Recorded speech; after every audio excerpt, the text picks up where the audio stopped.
Let's welcome retired ICE Acting Director Ronald Vitiello. It's great to have you back on, sir. They put out on the internet the personal home addresses and phone numbers of 38 police officers in Portland, also officers in Kentucky, Washington, D.C., Georgia, New York, Massachusetts. And they're telling extremists to go to these homes to and that could put their families at risk. What's your reaction? Yeah, this is terrible. This shouldn't happen in modern day America. These people who protect the cities, the BORTAC and the SRT people that are in Portland for CBP, they're patriots. They took an oath to protect this country. And you can see what happens when a modern police department like Portland walks away from their responsibility to protect the citizens and that courthouse. And so CBP has been asked to go back in and help the Federal Protective Service to line this thing out and protect that courthouse. Just imagine if they weren't there, what that thing would look like. It would be in rubble right now.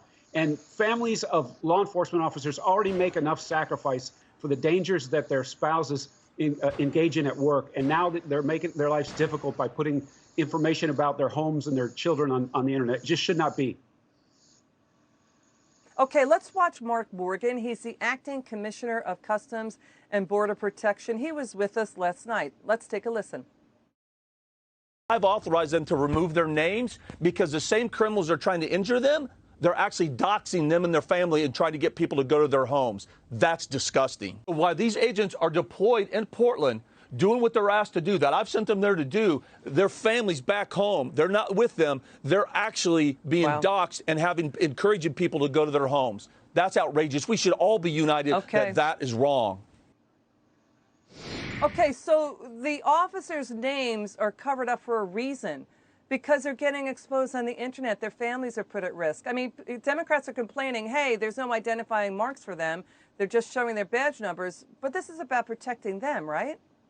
Yeah, they should not have to face the risks that their families are being targeted at home.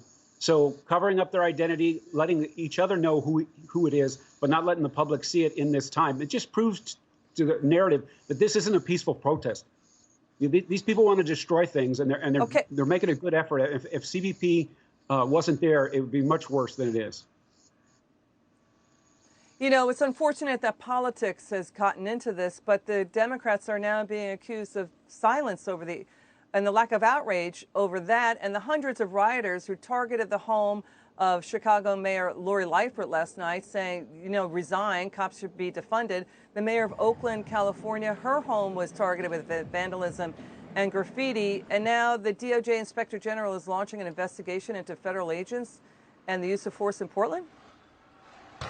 Yeah, if these cities would take control of the crime problems that they have, if this demonstration was put down earlier, if the Portland police engaged like they should in a modern city, then we wouldn't have these kinds of problems. It's just that people believe they can get away with stuff like this. They're going to continue to do it. Okay, rioters were arrested also in Beverly Hills, California last night. Rioters in Seattle last night again. They broke windows, they looted, they damaged 2 banks and businesses.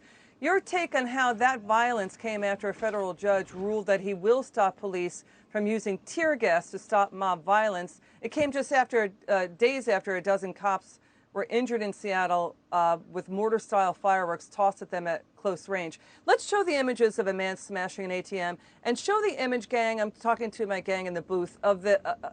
There was also a man who went on a spree, a mayhem in Portland. He had a handsaw and attacked women in a laundromat. And protesters reportedly intervened and stopped cops from trying to help the women. Your take on that? Yeah, now is not the time to take capabilities or tools that the police have to protect themselves and to protect their community. So defunding and removing the tools that they need to control situations is just a terrible idea. And the consequences are going to be long lasting in places when these cities are destroyed and when these businesses can't open because these rioters are taking control of the streets.